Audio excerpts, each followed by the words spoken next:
Welcome back to the channel. In today's video, we're going to be taking a look at the 2024 draft class, specifically the top four quarterbacks, Bo Nix, Drake May, Caleb Williams, and Jaden Daniels.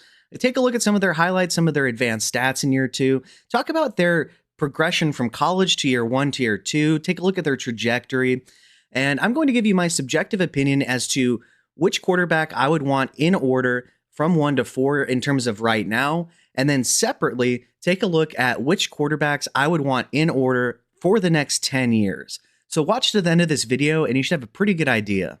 Now, the first player we're going to take a look at here is Caleb Williams. I'm going to be going in the order in which they were drafted. Now, coming out of USC, some labeled him a generational prospect. I wouldn't say that, but he was a very, very good, and I would say an elite prospect for sure. You know, some of his biggest strengths were his improvisational ability, his arm talent to get the ball anywhere, anytime, his ability to just play fearlessly. He was a very good rusher and deceptively good runner of the football. But, you know, he struggled with playing hero ball, not playing in structure. He could do it, but he just, you know, refused to at times. His deep accuracy was a little bit inconsistent as well in college, and that kind of unfortunately got worse in his first year before getting much better this past season.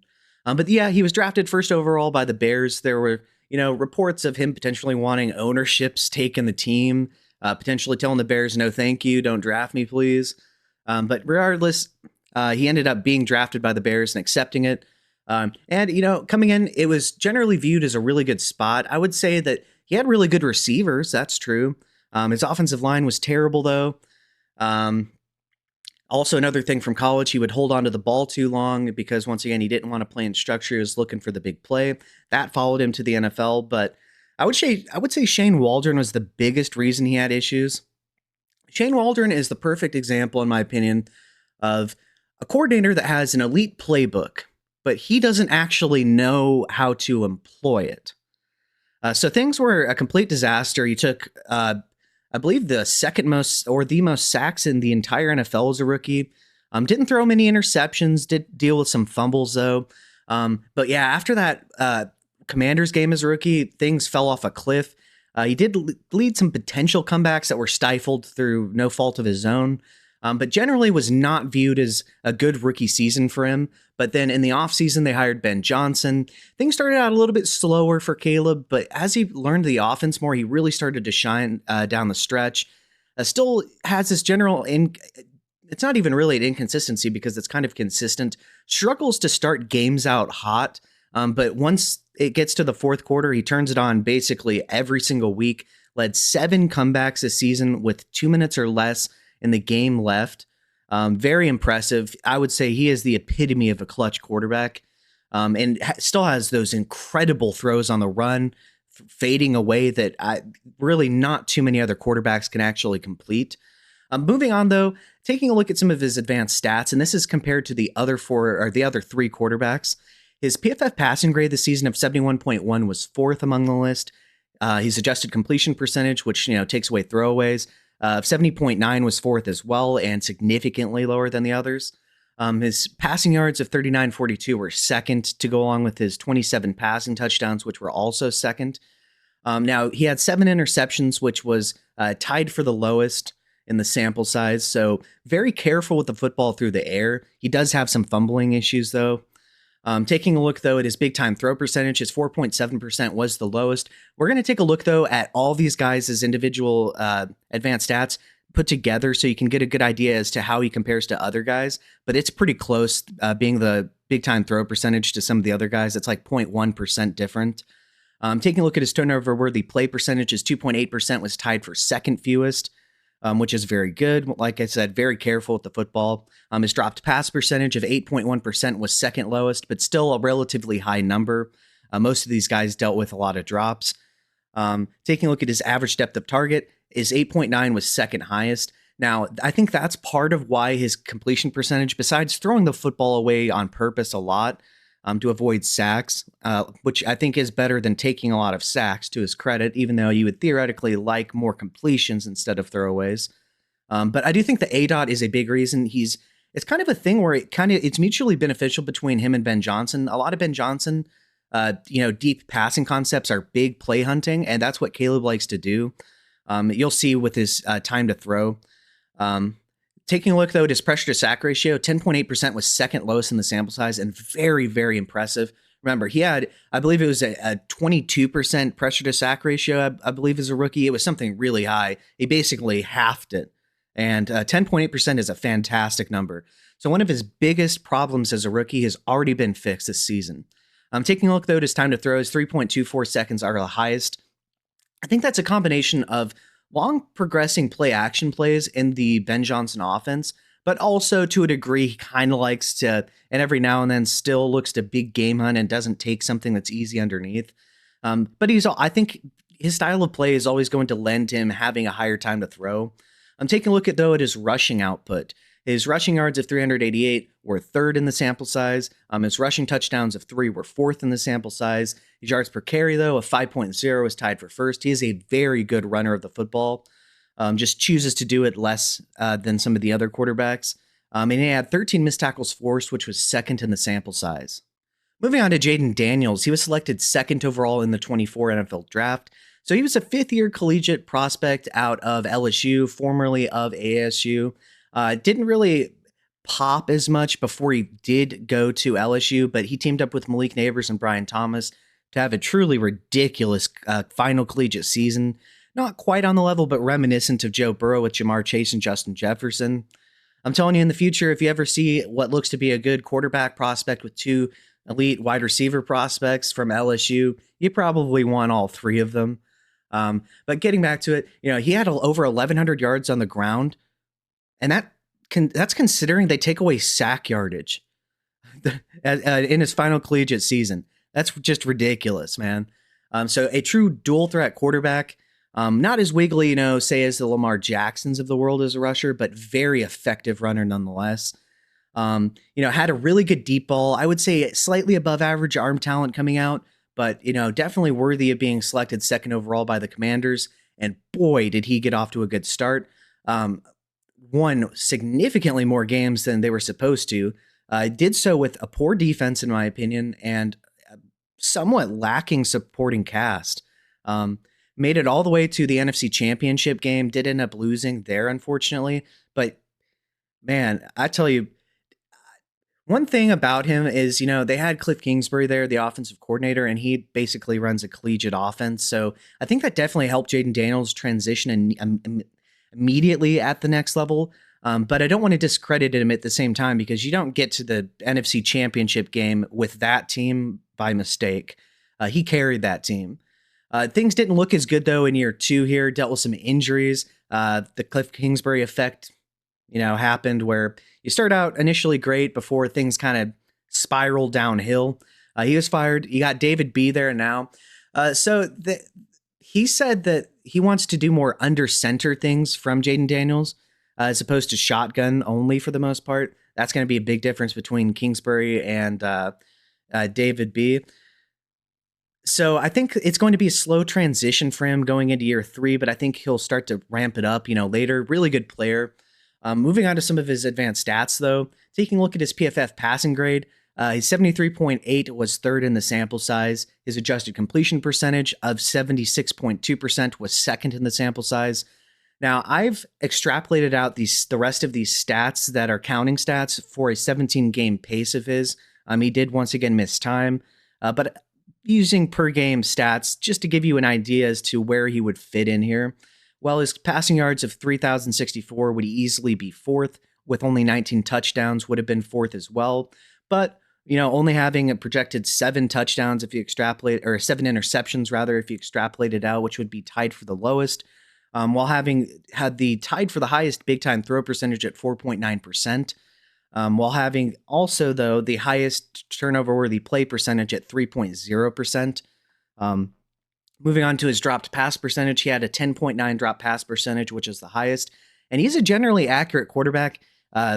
His wide receivers were, first of all, injured throughout half of the season between Terry McLaurin, Devo Samuel, and everyone else that they rolled out there. But his receivers did not do him any favors.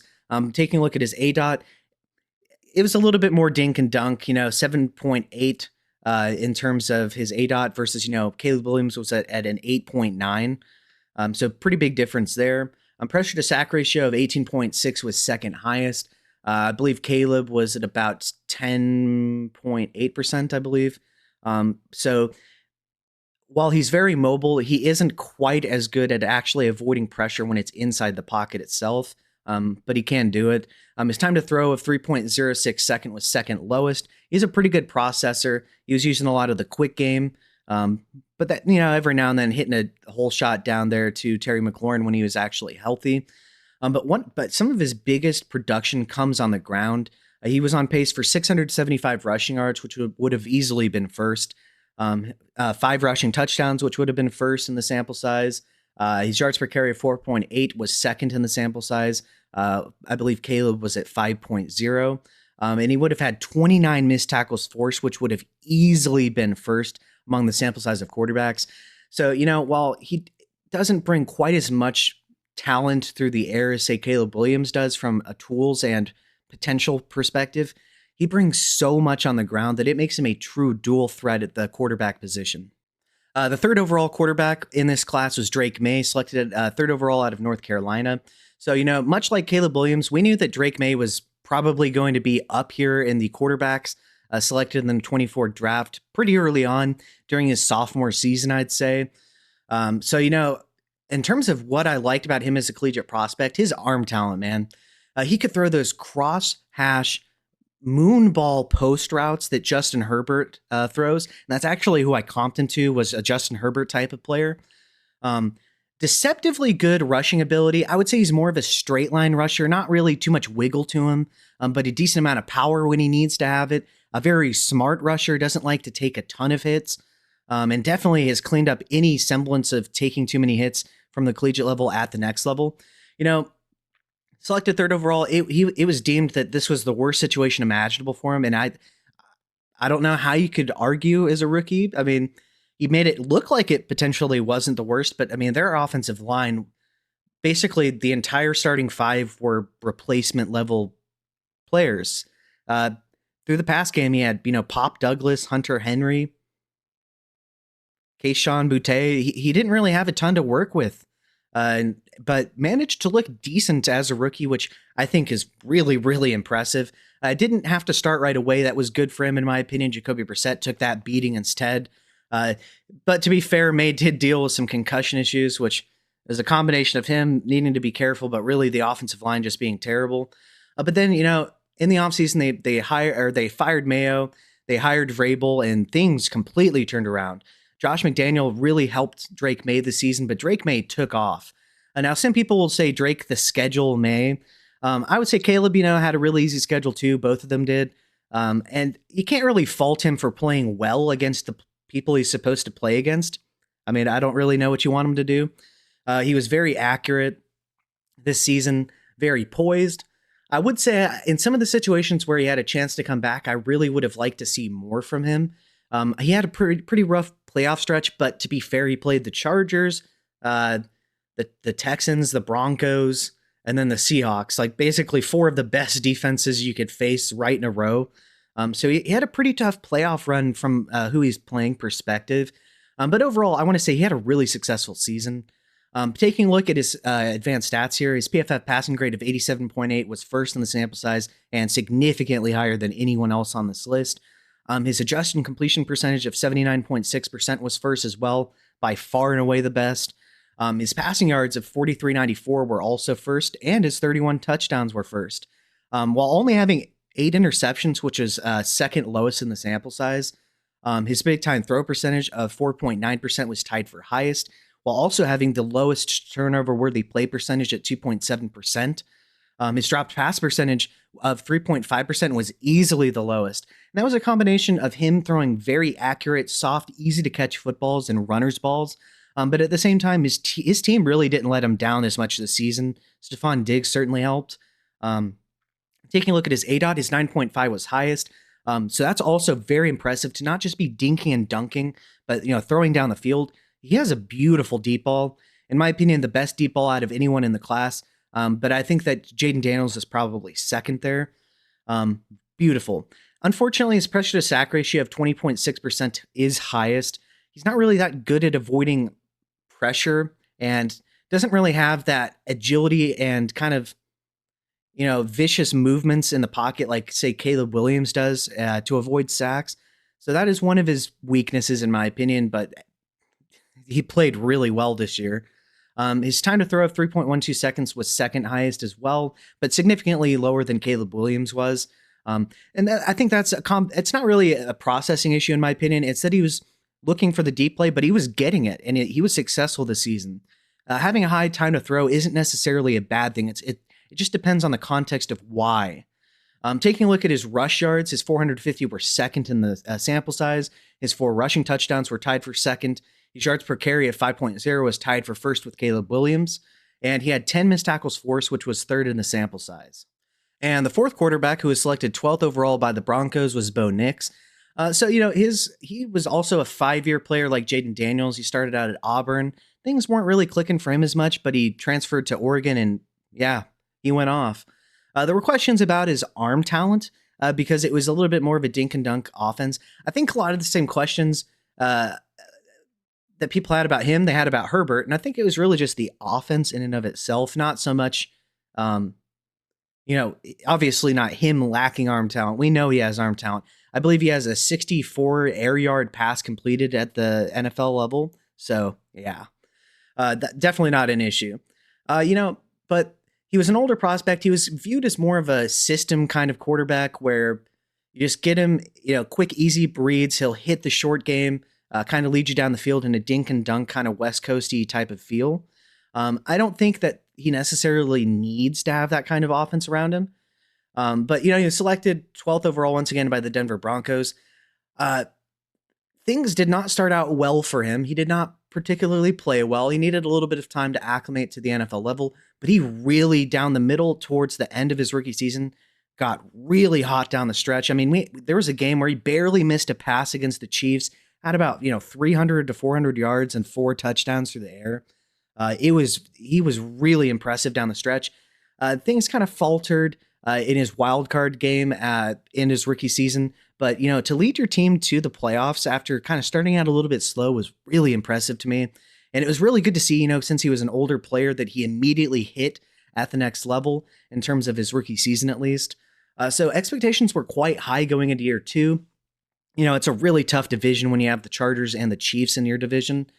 But man, they were the number 1 seed this season. He looked awesome at stretches, was a little bit inconsistent, I'd say. But, while I do think he has one of the best offensive lines for pass blocking, the run game after J.K. Dobbins went down was not particularly great. And it's not as if he's working with an all-star cast in terms of his skill position players. No, not to discredit Courtland Sutton, for instance, who I think is a good player. But yeah, he unfortunately, after winning in the divisional, he got hurt in the end of the divisional game and missed the AFC Championship. Otherwise, there was a chance he made it to the Super Bowl and won it this season. But nonetheless, he did break his ankle, but he's going to be fine for next year. And the future looks really bright for Bo Nix and the Broncos. Getting to some of his advanced stats, his 74.4 PFF passing grade was second in the sample size. His adjusted completion percentage of 75.6% was third in the sample size. His passing yards of 39.31 were third in the sample size, to also go along with his 25 passing touchdowns, which was third in the sample size. He did have the most interceptions at 11 this season, but that's a difference from 7 to 8 to 11. Not tremendously different, in my opinion. Fine number. His big time throw percentage of 4.8% was second fewest in the sample size, but his turnover-worthy play percentage of 2.8% was also tied for second fewest, second lowest in the sample size. His dropped pass percentage of 8.7% was second highest in the sample size. Like I said, not working with the best group of pass catchers out there. I got to give him credit there. And also his pressure to sack ratio of 10.1% is absolutely insane.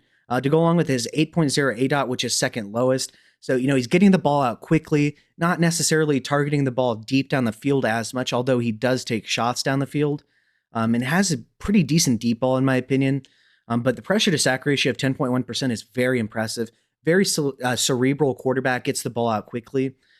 Taking a look at his time to throw, his 2.83 seconds are lowest. Also, once again, a product of getting the ball out quickly. You're going to take less sacks generally. And Taking a look, though, at his rushing output, his 356 rushing yards were fourth in the sample size, but not too much fewer than Caleb Williams. His 4 rushing touchdowns were tied for second most in the sample size. His 4.3 yards per carry were fourth and lower by a significant margin, but that's still a perfectly fine yards per carry for a quarterback. And then he had 8 missed tackles forced, which was tied for fourth.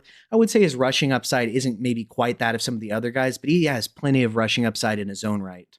And I want to give a special shout out to my Patreon members. Thank you to Big Hunt, SP, Mage Jack, Infamy MTG, AOYOB, The Dawn, and Any Buckeye. Thank you guys. I'm doing this full time now, and without your support, this would not be possible. If you'd like to become a member, I'm going to leave a link in both the comment section and description of this video.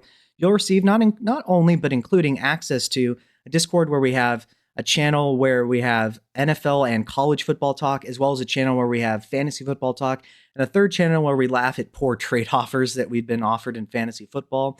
But if you'd like to, you can always DM me with private, questions if you don't wish for it to be known by any community members. But you'll also get help with building your fantasy football teams every year. I'll use wins above replacement, as well as just looking at the general lineup and scoring settings to help you with your teams each year. I'll help you with trades that are advantageous based on those factors as well. You'll be part of a fun and growing active community. You'll not only receive access to videos early guaranteed, but you'll also have the ability to ask for personal videos that you and only you can view. Or potentially, if you'd like something to be shown on the channel, you'll have preferential treatment there as well. So please consider becoming a member. I'd really appreciate it. Let's get back to the video. Now, I'm going to show you, all of these guys side by side with their stacked statistics that we took a look at previously. And I color coded it so that you could get an idea as to who's generally better in some of the areas than other people. With Caleb Williams, the accuracy is just not his biggest strength. I know he gets a ton of crap for it. I think he provides so many high-end plays that it really does make up for it, and the comeback and clutch ability is really impressive to me. But he is by far and away, in my opinion, the least accurate out of these quarterbacks, to be fair. Jayden Daniels and Bo Nix are relatively similar, but Drake May easily takes the cake in terms of his PFF passing grade and adjusted completion percentage. Now, the passing yards, Drake May, once again, was incredibly efficient this season. Caleb Williams, less so, but did hit a lot of big plays. Bo Nix had some big moments, especially, in that comeback win against the Giants. Jayden Daniels, once again, I'm projecting this out because he didn't play a full season, but would have easily had the fewest passing yards and passing touchdowns of any of these guys, but also would have offset that with some elite rushing upside, to be fair. Taking a look, though, the big time throw percentage. This is one of those things where I was saying, if you look at the difference between the 4 of them, you're looking at 4.7% versus 4.9%. That's really not much of a difference between any of them. The interceptions, for the most part, 7, 7, and 8. Bo Nix having 11, definitely a little bit higher than some of those other guys. Taking a look, though, at the turnover-worthy play percentage, like I said, Jayden Daniels had 3%, but to be fair, the lowest was 2.7% with May, so you're looking at a 0.3 difference there. Nothing particularly large.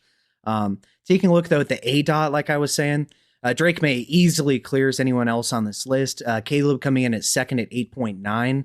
Jayden Daniels and Bo Nix being relatively close, being a little bit more dink and dunk than Caleb and Drake May were this season, and especially Drake May. Taking a look at the pressure to sack ratio, like I said, Caleb and Bo Nix, very, very impressive.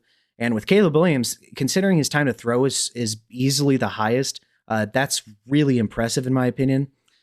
But yeah, Drake May, one of his bigger flaws is that he takes too many sacks, but he's so efficient otherwise that nobody cares.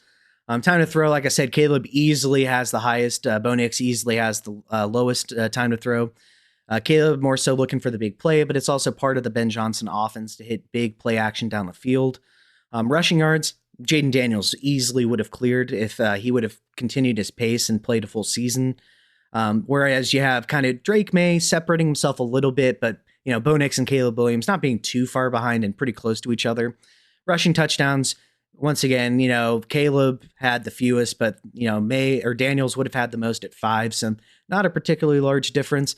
Looking at their yards per carry, 5.0 for May and Williams versus 4.8 for Daniels. It's really close for Daniels. Bo Nix being a little bit down there at 4.3, but that's still, once again, a respectable number. But the missed tackles forced, man. Jaden Daniels clears easily with 29, at least if you would have continued the pace and played a full season. Whereas, Nix, May, and Williams, respectable 8, 10, and 13, but not at the same level as Daniels.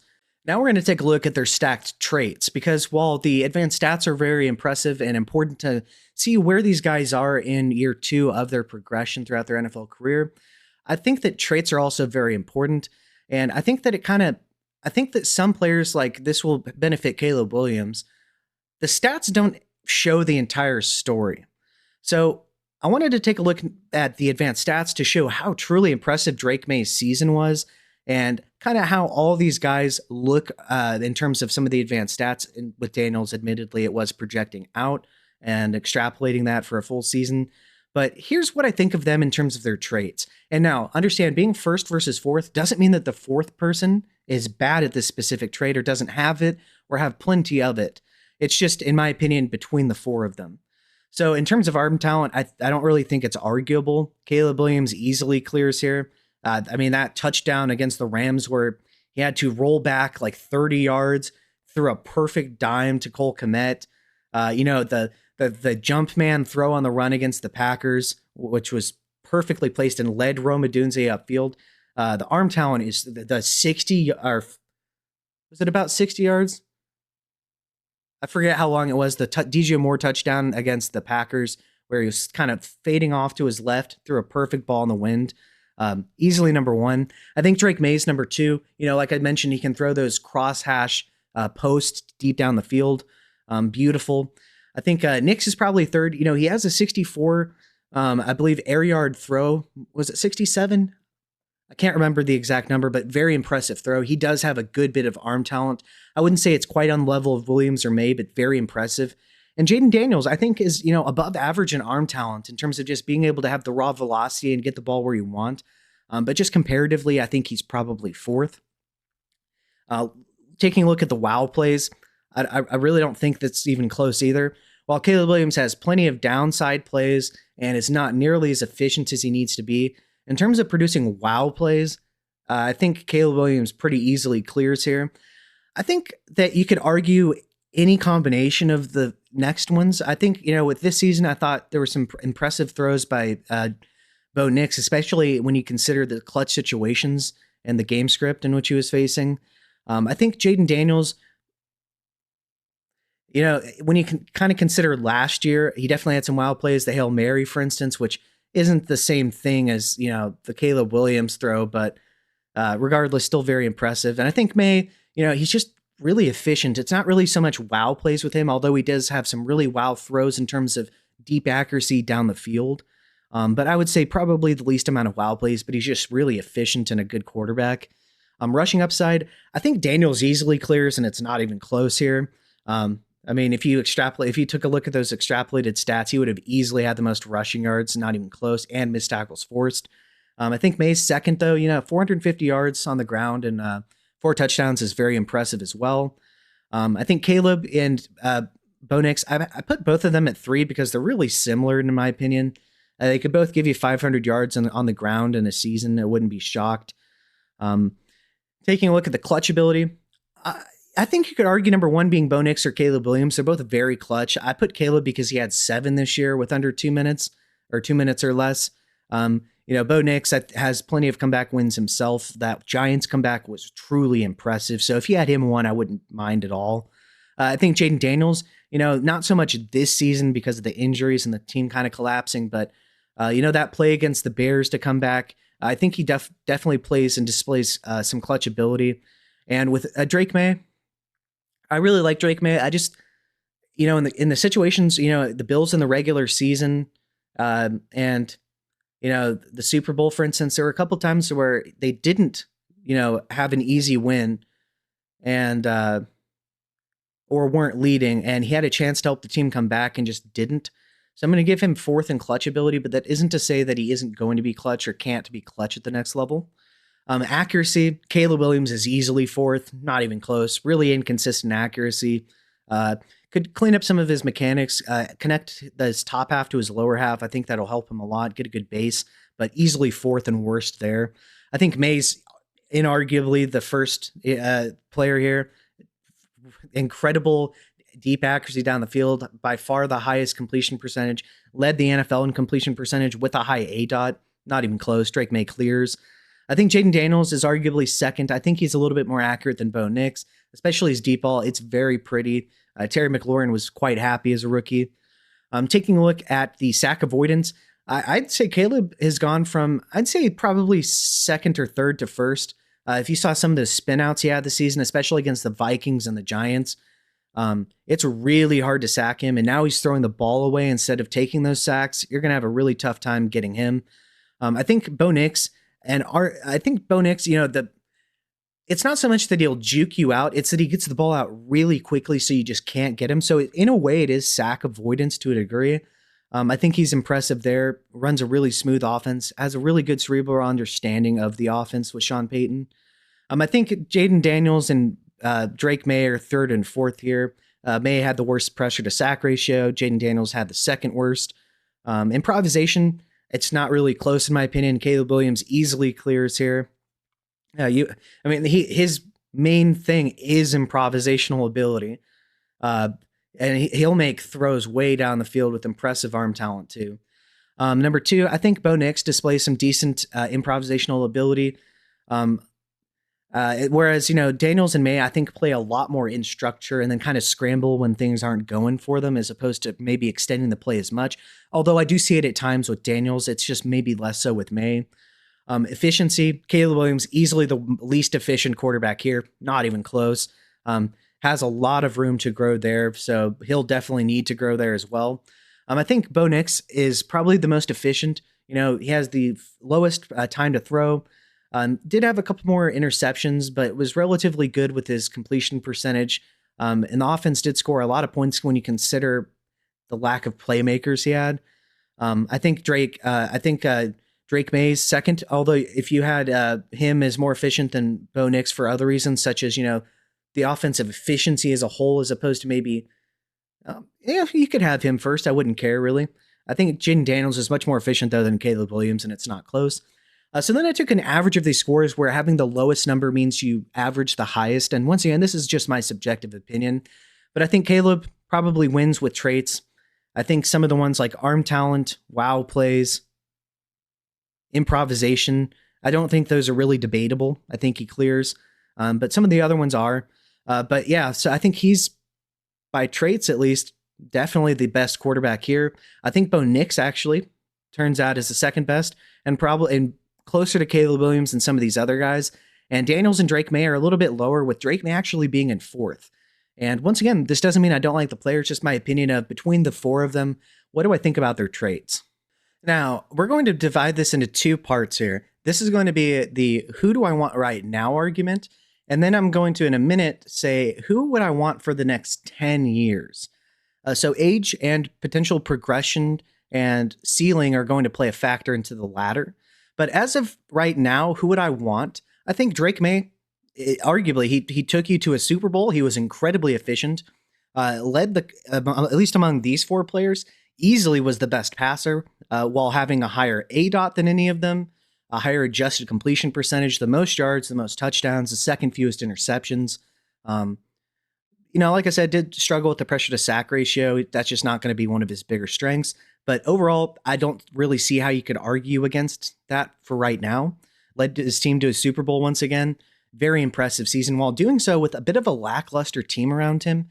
The offensive line was a little bit better than I think some people think it is. Sure, it looked terrible against, elite defenses like the Seahawks in the Super Bowl, but the Seahawks crushed basically everyone they played for the most part this season, with the exception of the Rams. So I wouldn't put too much stock into that. I think he's probably the best quarterback right now. I think Jaden Daniels is kind of being forgotten due to the injuries this season, but he led his team to the NFC Championship game as a rookie with, once again, much like Drake May, a little bit of a lackluster supporting cast as a rookie. I don't know. That's not a mistake. I do think he's going to have a bit of a transition period, but I think right now, and in terms of between the dual threat ability, the leadership, the poise, and a really good deep ball, I think I would probably take Jaden Daniels second. Bo Nix, I think, is, you could argue, just as much as any as Jaden Daniels if you wanted him second in my personal subjective opinion. With Bo Nix, he has good leadership skills, good game management, um, really efficient getting the football out quickly, diagnosing what the defense is in, while also having some really underrated arm talent to get the football down the field.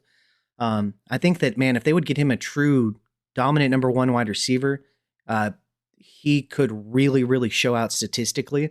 But, he also brings a good amount of rushing upside. And then Caleb Williams, I think I'd probably have him 4 right now. I think the ceiling is absolutely through the roof. The high-end plays are higher-end plays than any one of these other 3 quarterbacks. But he's just, less consistent right now. Really the least efficient of the quarterbacks. But I think part of that was learning the first year of the Ben Johnson offense, trying to build and stack on that. But I do want to say Caleb showed some really good progression from year 1 to year 2, especially in sack avoidance, going from the most sacked quarterback to one of the lesser sacked quarterbacks in the league, just getting the football out, throwing it away if you have to. I think that the next progression for him would be trying to scramble maybe a little bit more as opposed to some of those throwaways when he can. I think sometimes he really sticks too much to just being a quarterback and not becoming a runner when he could be, because he's a really good runner of the football, deceptive, really good at using his blockers well too. But I definitely think he would be 4th right now. Now, who would I want for the next 10 years? This is where the conversation changes. In my personal subjective opinion, I would want Caleb Williams out of all of these guys. I think the progress he's shown from year 1 to year 2 was immense. He's tied in long-term with Ben Johnson there as the offensive coordinator and head coach, who's also a really good leader and motivator. I really like that Caleb showed some clear progress under center throughout the season. I do think that his inaccuracy concerns are overblown to a degree. I think it's inflated by throwaways, which I do think he could once again convert more into scrambles. So it's not to take away some blame that I think he deserves for some of that. But the high end plays are just significantly better than any of these other quarterbacks. The arm talent I think is the best. I think he's going to have a really good situation with a good offensive line for a while, a really good young core of pass catchers. And I think that the clutch ability, the arm talent, the improvisational ability is just so impressive that I do think he's going to be able to clean up some of those accuracy concerns a little bit. I don't think he's ever going to be more accurate, arguably, than any of these other 3 guys, but I do think he gets closer there. I think the sky's the limit for him, and I think he's going to be an elite quarterback for a long time. And I think his game translates because of the arm talent. He really does have the rushing ability too. I think that his game translates to being really good for a long time. And I think that the wow plays and high-end plays are going to become more consistent. And I think he's going to get rid of some of the lower-end plays from his game. And I think I'd want Caleb number 1. Number 2, Drake May. I think besides Caleb Williams, he has the best arm among the remaining choices. Very accurate with the football, very efficient with the football. And the accuracy cannot be overstated. I think that, he doesn't perhaps maybe have the clutch gene that Caleb Williams does. But I think that once his offensive cast around him is a little bit better, specifically the pass catchers, we're going to see significant growth from Drake May in the passing game, which is scary considering how good he already is. And especially more comfortability in the system. Then 3rd, I'd probably take Bo Nix. I think that he is a better passer than Jaden Daniels is, although I think Jaden Daniels is a good passer. But I think that he is less reliant on his athleticism. Whereas I think, with Jaden Daniels, around 10 years, he's going to be about 35 years old. And I think with a lot of these quarterbacks that rely on their athleticism, the game doesn't necessarily translate as well for them at the tail end of their careers. So I think that over the long term, I don't think Jaden Daniels would be the preferred guy over Bo Nix. I think Bo Nix has more arm talent and is more efficient with his offense. But I'm sure there might be some disagreement here, but nonetheless, I think he'd be ecstatic to have any of these 4 quarterbacks for the next 10 years. So what do you guys think? Who would you have and in what order? Do you want to tear it out below in the comment section? I'm really curious. If you want to break it down into who do you want right now versus for the next 10 years, that'd be even cooler in my opinion. I think this is going to be a divisive video. I'm sure there'll be a ton of disagreement, but I just thought it was interesting. I'd seen, a thing, I believe, on ESPN where they were kind of debating that, and I thought I'd make my own video about this. But yeah, let me know what your thoughts are below in the comment section. If you would be so kind, I would really appreciate your support via Patreon. I'm doing this full time now. Thank you to my Patreon members. If you cannot or do not wish to, if you could just like the video, subscribe to the channel, leave a comment below, with your personal ranking of the quarterbacks. I think that'd be awesome. But nonetheless, thanks guys and have a good day.